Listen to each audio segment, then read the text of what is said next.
My next guest has been warning about a new housing bubble. Let me welcome back to the program Peter Schiff, the CEO of Euro Pacific Capital. You've got to be tired of talking about this stuff.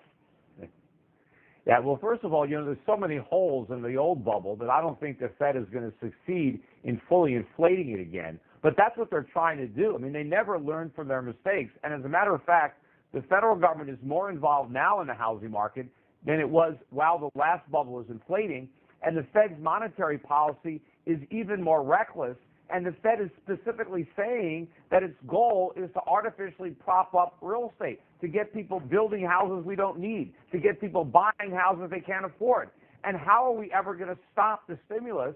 The Fed has created an economy that is completely dependent on this monetary heroin. They can never stop, of course, until we die of an overdose. I think the last time you were on, we were talking about, QE3 or QE4 and $40 billion a month. Now we're at $85 billion a month. Yeah. So $40 billion bad, doubling down and then some. Worse. Yeah. And you've got people on Wall Street trying to figure out when they're going to reduce the $85 billion. They're not even thinking about that. They're more likely to increase it to $100 billion a month, $125 billion a month. The more drugs we take, the more we need to stay high.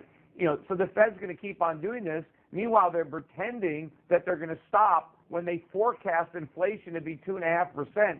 They're never going to forecast that because it's already higher than 2.5%, and they don't care. Whatever happened to that whole thing of doing this until the unemployment rate drops below 7% to 6.5%, when we're basically at a permanent floor of 7 with no way of reducing the unemployment rate? So that old number of we're gonna do this till the unemployment rate is satisfactory, that kind of went out the window. Well, they don't have to worry about that because the unemployment rate is not going to drop substantially below 6.5%, and if it does, it won't stay there. And we're still at 7.7. But the only reason it's at 7.7 is because millions of people have left the labor force and millions more are settling for part-time jobs instead of full-time jobs. So what do you think in the future? You think we're going to see an interest rate increase?